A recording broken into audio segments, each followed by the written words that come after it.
Right. So I just got off a Zoom meeting with a team that I'm working with, a company that I'm working for based in New York. The company is a digital marketing and branding agency for former pro athletes and medical practitioners who want to sell wellness programs to people who want to lose weight. As I was doing this presentation for the business strategy outline, or the business model, right on the first like the title, or the main headline, I was trying to label, I was trying to identify and determine what the company does and who is it serving. Digital and branding for former pro athletes who want to sell courses online, weight loss programs through courses that they sell online, whether or not it was a pre recorded course or a workshop trying to help these people out through video calls or whatever. That was my understanding of what they were trying to do. Then the boss suddenly, out of nowhere, tried to explain to me what he thinks that they're trying to do, and explained to me that there are two types of people they want to serve, which is former pro athletes who wants to get sponsorships, and medical providers who want to help people out or sell their service online, whatever it was, and get more clients, get more leads. That threw me off. And I was like, wait a minute.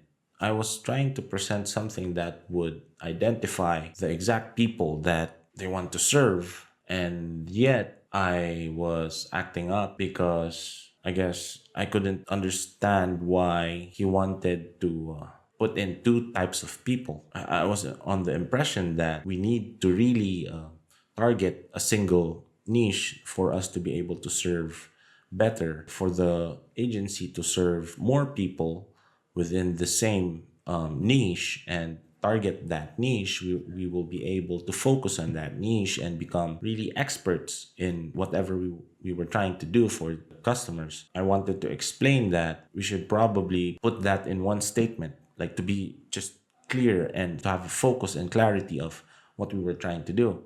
But he said that he's not able to do that. So I was like, we had a little, back and forth trying to discuss.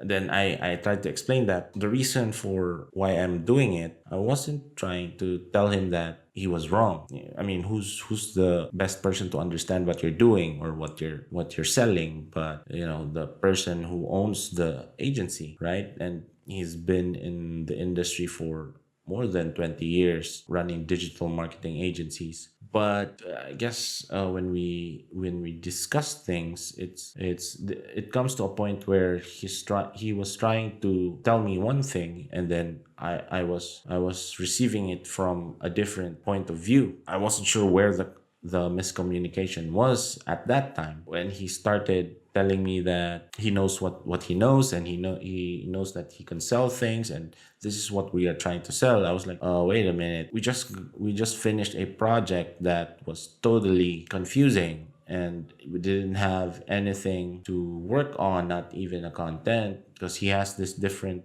business selling meal replacement products to people who wants to lose weight. We just finished the homepage after how many iterations, I don't know, I can't remember. I assumed that he knew my train of thought going into this presentation is I did not want the problems that we were having building up that business, that other business who sells meal replacement, to happen again, trying to create a business plan or a business model for this new digital marketing and branding agency. I explained to him, this is my goal. This is what we want to do. This is the reason why I'm trying to fit in our target customers, or trying to create an audience avatar or whatever, and make this single phrase. The reason why I'm doing that is for us to be really clear right on the get-go who we are trying to serve and what we are trying to do for them. And he tells me, well, I don't think we're gonna sell courses, John. So I was like, ooh, he's right. We weren't trying to sell courses, not the usual or the traditional courses, the pre-recorded courses, or not the courses in a sense where there's exact lesson plans in them, or maybe there is, but it's not as formal as what we see within these online courses. So I was like, ooh, so that's where the miscommunication was. It was that single word, courses. He had a different idea of what courses were. And so I explained to him, so what are we trying to do here? What are we helping our customers with? What are we helping them to sell? Right? So he said wellness programs, and that's it. Boom. Then the presentation just went great. After the meeting, we were laughing, or we were saying goodbyes, and I was supposed to also present the questionnaire that I made for our customers who are interested in trying to acquire our service or work with us. We said our goodbyes, and the guy was trying to get into a major meeting. We said our goodbyes. We ended our call. I chatted with him on WhatsApp. I said sorry for the confusion about courses. Here is the questionnaire that I built also for the business. After that, a few minutes, he called me again, and then we were talking and we were laughing. He said to me that I like what we're doing. Like, I like people with backbone. I like people who try to go back and forth with me with ideas, and the presentation was great. Basically, he was saying it was awesome. The only thing that we need to keep in mind is, to stay respectful with one another, which I think I did. I'm not really sure, because I tend to lose my temper when I'm stressed. I guess that's my kryptonite. I probably toned up the volume of my voice a little bit. I'm not sure. So we were laughing. We were already laughing about it.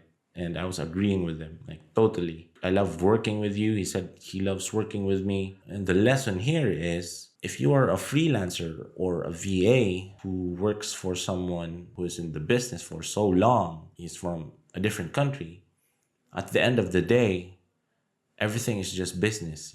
As long as you are thinking of their business always, and you're trying to help them, your main goal, or your main reason why you're doing what you're doing, is because you want to communicate with them that this is what I think that will work for the business.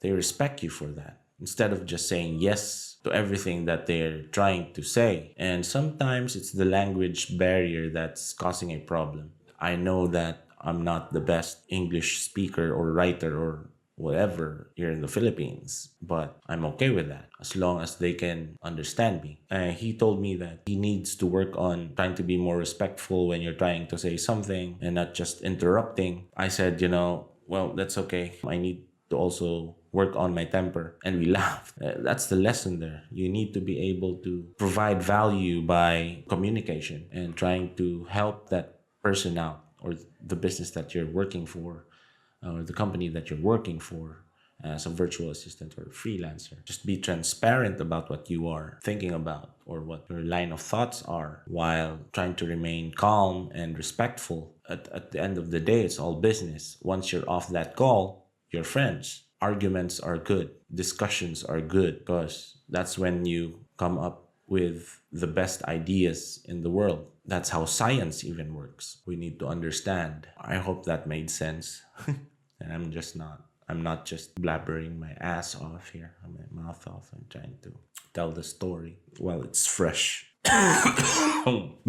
English is not my first language, but try to learn as much as I can, because I think communication is the most important, or it's the main key for us working overseas or over the internet as virtual assistants and freelancers. We need to be able to express our thoughts. As virtual assistants and freelancers, we need to be able to express our thoughts into words and writing. We need to be able to hear people out and listen to them and comprehend those stories or those situations, those phrases or those words that they're trying to say or trying to tell us, so that there'll be an understanding on what we're trying to achieve with that conversation. Well, that's it for me. That's my quick tip. Cheers.